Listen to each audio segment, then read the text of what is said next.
Good morning, you all. Two preliminary notes. The first one, I'm sorry I'm not able to speak Lithuanian.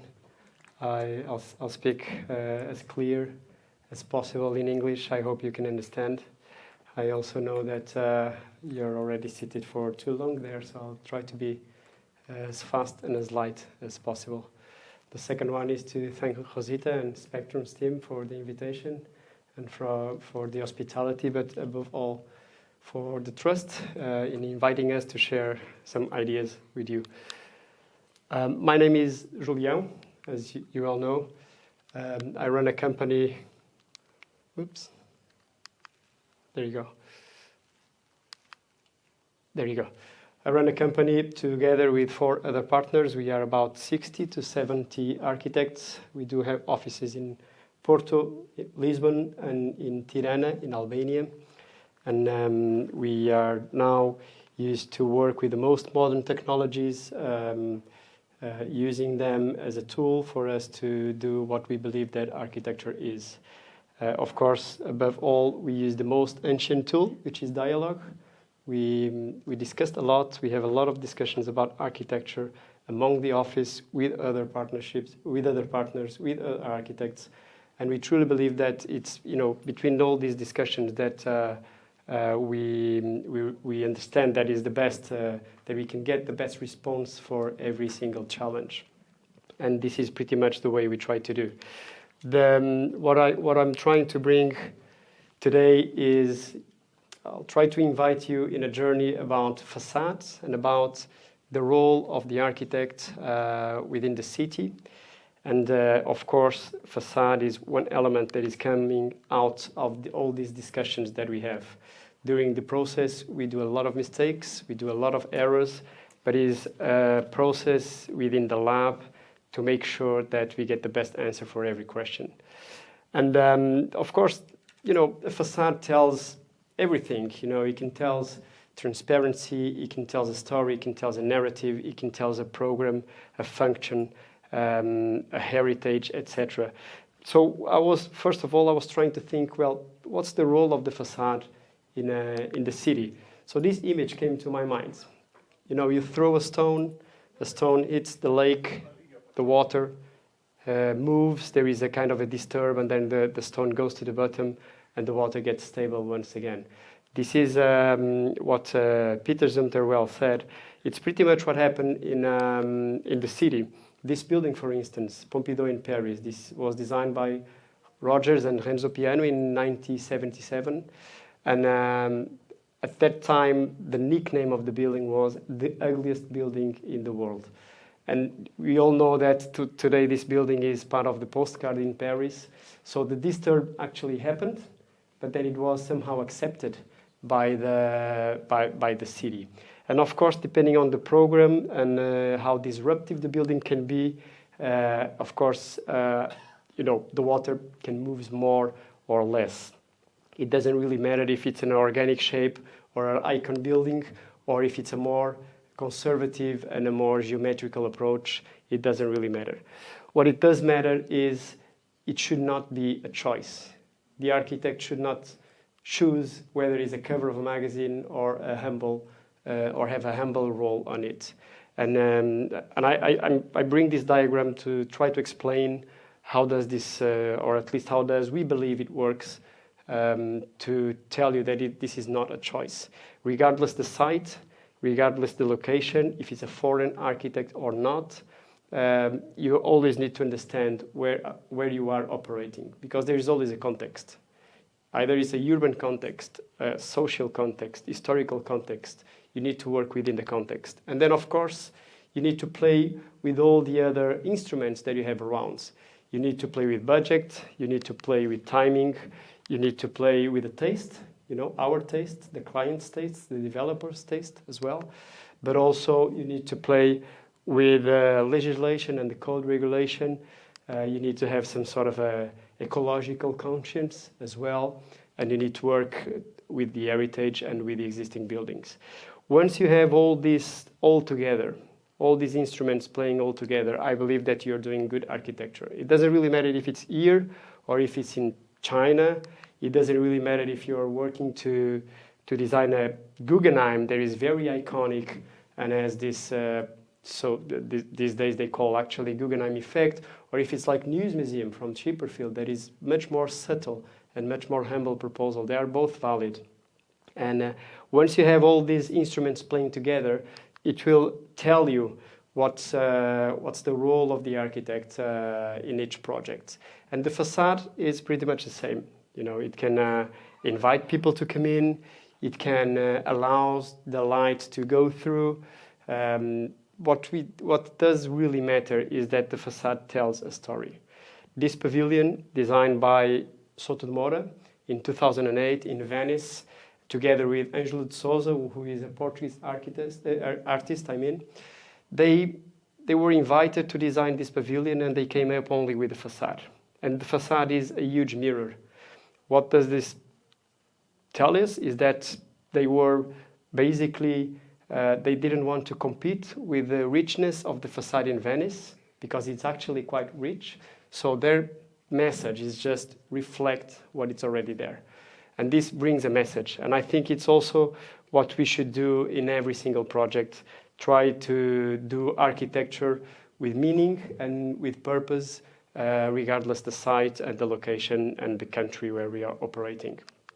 These days we do have more than half of our projects are abroad, and we do the same methodology every single time. You know, we study, we analyze, and then only afterwards we can bring our creativity, but we need to be global to act local. You know, you need to bring all the expertise from all our backgrounds and then study the place and act locally. So to show you this, somehow I'm bringing three small projects. We are going to see them very briefly, and I brought them because these are three little towers in Portugal. In Porto, actually, for Porto's scale, it's quite a big tower, but they have more or less the same use, but slightly different locations and different targets, and the result, completely different facades. The first one is a residential tower, mid-class. This is in the surroundings of Porto, so it's a place that the building itself should attract people. This client came to us and he said, I want to build cheap and I want to build iconic. I said, it's not possible. You either have one thing or the other. It's just not possible. But the fact is that this is part of the allotment plan, and we came up with a sort of a cheap solution for the facade, very geometrical, as you can see, very repetitive, with balconies that are shifting each other, allowing the balconies to have double high ceiling. Back in Portugal, in Porto, every balcony that is covered, it counts as gross area. So if you shift the balconies, they have double high ceiling, so it does not count as gross area. So you're increasing actually area for the developer. The developer loved this idea, of course, and we came up with a sort of a, iconic image. It did work really, really well for commercial purposes. This is the first of three towers. It was a huge success, and it's now we are now building the second one. And as you can see, it's really close to the port, so we were sort of inspired by the containers that were there. A lot of repetition, so very, very cheap solution. The windows are always the same. The balconies are also always the same, and it did result quite well. I truly believe that all these parameters that you saw in the circle a few slides ago, they are kind of playing simultaneously. If we drive 2 or 3 kilometers further east in Porto, you will get another location, another allotment plan within an area that has a lot of student residences. This is just one more. This used to be, was supposed to have a square footprint, and we changed the footprint, not only because we could attract people just because of the shape of it, because it's different, but also because we can offer different product comparing to the competition. Why? First of all, we are proposing balconies to every room. It's not very common there in Portugal for student residents, but above all, we, based on those tests and experimentals procedures that we had, we realized that if we had a square footprint, of course you have a core and corridors, etc. And if we change the square footprint for a circle with a central core, we could reduce the loss factor from 14% to 9%, which is a lot. For a developer, it's very important. They managed to put one more room per floor, so the recipe gets higher. And this was kind of a win-win because we came up with a shape that is very efficient, that we can add more sellable area for the client, but also we can get a solution that has a 360 degrees view, get a rooftop that they didn't have, and most of all, we do have a solution where the facade reflects the construction. Why? Because when we start this project, we knew since the very beginning that the timings were really short. For a student residence, if the building finishes, by November, will be a very catastrophic first year because all the students are already allocated. But if it's finished in September, you can already get recipe from the year one. So we managed to get a prefabricated system, and this building was built in 12 months. So it's quite a fast procedure. Each floor was raised every single week, so very, very fast because it was prefabricated. All the pieces were designed to assemble in a big truck, the biggest that we have in Portugal, to reduce transport, etc. This building has now LEED certification, so it's kind of a success also in this matter. And then the third one, completely different as well, also in concrete, by the way, but it's in a premium location in Portugal, in Porto. So this is, let's say, also 2 or 3 kilometers. So we are now designing a triangle in the map. And this is, the views are absolutely fantastic. This is also residential. And we knew that we had to come up with a transparent facade, but most of all, with generous outdoor spaces. Portugal, the weather is slightly better than here, so we encourage people to use the outdoor spaces.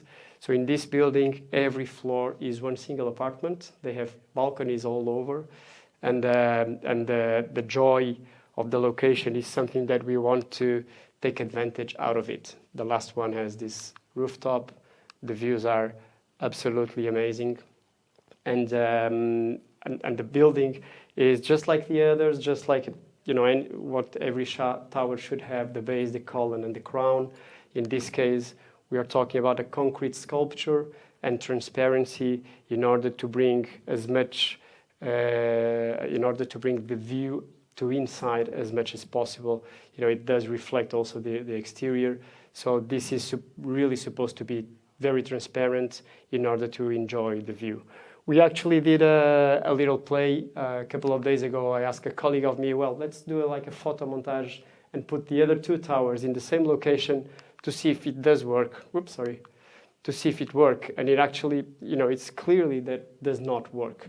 This just means that architecture should really be specific and not generic. You should really study where you're acting, and naturally the facade will reflect the result and the best response as possible. I'm also bringing 3 other projects.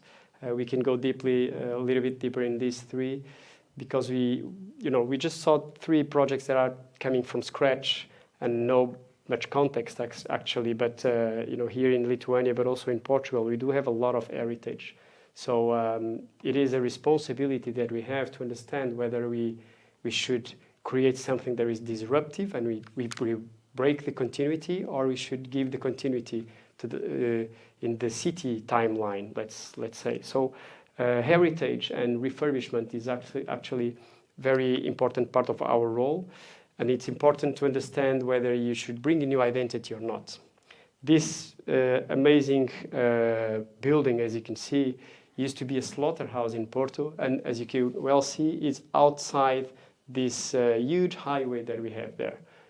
Across the highway, you see the FC Porto's stadium.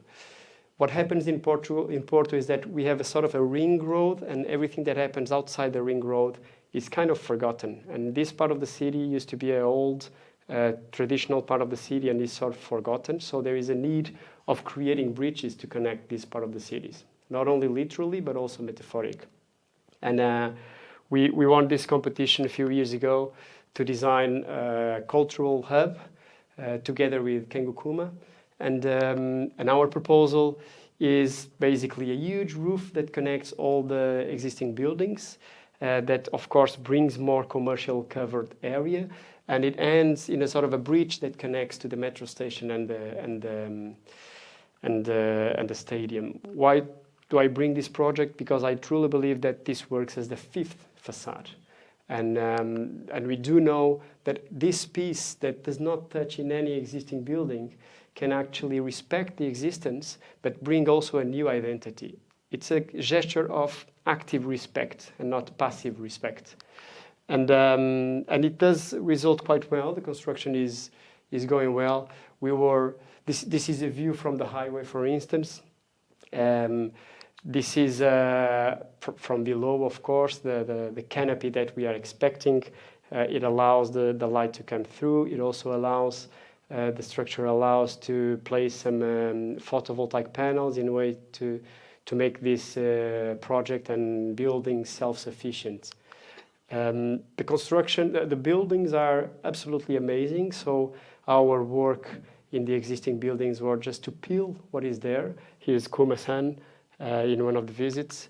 And we just want to refurbish and do exactly as it was, because we were absolutely amazed by the construction, as you can see, the wooden work, the rhythm of the columns, etc. Everything was truly fantastic, and we didn't want to touch very much.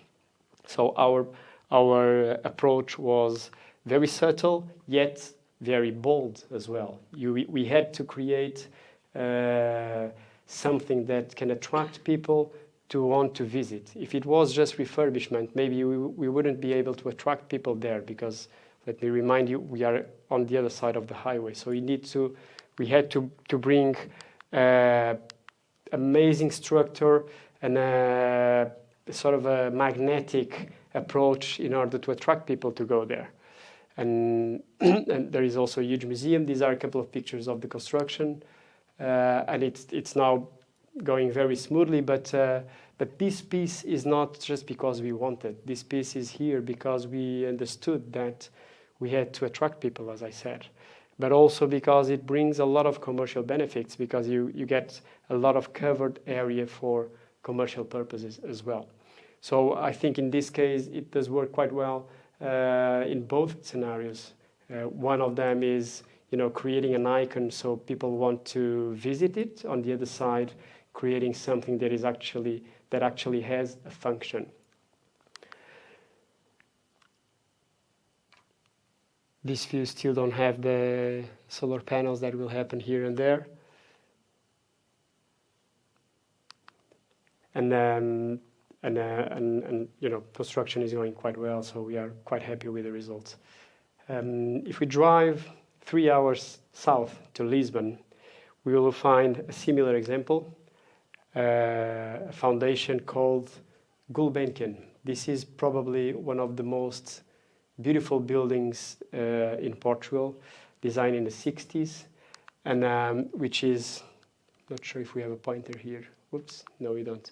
But this building on the left, you just see a gray shade here. This building is designed from the 60s. It took 20 years to be designed, and it's like a masterpiece, a proper masterpiece. But then on the 80s, Leslie Martin, a British architect, designed this building that you see highlighted in the middle. And the garden was what's happening between those two buildings. Yeah. Few years later, the foundation bought the other piece of the garden, meaning that this building suddenly, instead of have a back facade, suddenly is in the middle of the garden. So we were challenged to design the back facade of the museum, but also the main entrance, because suddenly here on the right will be the main entrance. So the building that was thought to have a front facade and a back facade, now it's seated in the middle of the garden. So we had to create some strategy to connect both gardens. And this is an image of the second building, which is not as rich as the first one. I would say it's like the poor sleeving of the first one.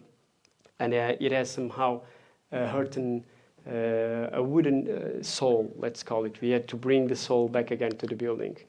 And the first intervention was transparency, subtraction, subtract, in order to get transparency to connect both gardens that are there. But also on the south side, we had to come up with something that, treat this facade that was a blind wall, invite people to go in, but also create some spaces, multifunctional outdoor spaces for events, for concerts, big dinners, meeting points, lectures, and this is actually what's happening. A lot of details that are quite interesting and connect somehow with the existing garden, and it makes us proud knowing that all this piece, which is quite a long piece, has 120 meters length. Everything is built in Portuguese materials. The wood is Portuguese. The tile on the roof is also Portuguese. The metal structure as well. So it's also, think global, act local. Let me remind, this is also together with Kengo Kuma in co-authorship. So it's quite visible, the Oriental influence that we do have here in this project. But on the other way, the way it's built is quite Portuguese. And here he is, texting me probably. And here you can see this very subtle gesture does not touch the building, does not touch the ground either. So it's very sculptural, very subtle, looks simple, but it was quite a nightmare to design all the details of this piece. But the result is actually quite nice, and we truly believe that it did work quite well as a fourth new facade for the building, and it brought somehow the soul that was hurting in this poor sleeving of the foundation. The opening day was maybe 1 year ago, and as far as I know, the visitors increased more than double this year. So it means that somehow it did work. But before I leave, I know you guys still have to lunch. There is another one that I would like to bring here because it has also to do with facade and heritage. This building is in Matosinhos, another city in Porto. This is a fisherman city or a fisherman village with not very typical construction. As you can see, sometimes you see higher buildings next to a small house, so it's still very much undergoing the construction. And there in this red building, you see the existing construction. This used to be a factory made out of concrete. We thought that this is really nice to preserve. We were asked to do a lab and housing units on the top of it. So our proposal was to get, the existing building as a lab. Of course, we need to precast a new concrete here and there. And then we add 4 different volumes for the housing units. Why separated? Because we are connecting to the urban context, as you see here. I think if it was one single building, maybe it would be a bit out of scale. If it's one high-rise building, it will stand up too much. So we decided to go and somehow replicate what's happening in the city, but with new volumes there. So the result, So the result is somehow these images. We ended up with a lot of exterior spaces. They are both connecting to the street, and we have a inner courtyard that is completely private. But this is the memoir of the facade that we managed to preserve, and we liked very, very much. And it invites people to come in. On this side of the wall, there is now cafes and chairs and tables for people to have coffee and to drink and to have lunch. And it's really quite inviting. And on the inside, you get a courtyard, and you are able to see these 4 different volumes made out of aluminium distendal sheet, which is a material that is very, very common in the village, and it's kind of a work as an opaque abstract object, but then you have these movements and you have these elements that are opening and create some diversity. This is the courtyard that I told you about, and this is a block when it's 100% closed. These are the moments that we truly believe that somehow they are working together with heritage as well. And this is a facade reflect on the floor, which we think is really, really interesting by its design. No merit here. The facade was already there, so I get no credits out of this one. And finally, this is the courtyard. We were very surprised when you go to the courtyard. You just forget about the city. You don't hear anything about the city. It's complete silence, which is beautiful. And this is what's all about, your emotions, and I think it's also our role and our responsibility to react those emotions on us, either acoustic, visual, tactical, all the emotions that I think we are able to do that, just like any other art. But we need to understand the responsibility of our role in the city, because all the buildings that we design, or all the buildings that we are working on, either existing or not, they will last longer than us. And that's part of our responsibility. And it's very, very important to take out our ego here and there and try to understand all the context. You understand whether you should go for something more disruptive or you should go for something more humble. And all that diagram that I showed you, it helps you to understand whether you go this way or the other, because at the end of the day, it always has to have meaning and purpose, regardless the site. As I told you, we have a lot of projects abroad. The process is exactly the same. We put someone there, we study, we analyze, we understand the challenges, we test a lot, we do a lot of mistakes before we present to the client. We discussed a lot with the client, with the developers, with some partners to get the best response to every single challenge. So I think I will finish with these two main words, because I truly believe that's our role, either the city or somewhere else, which is design with meaning and purpose. Thank you very much.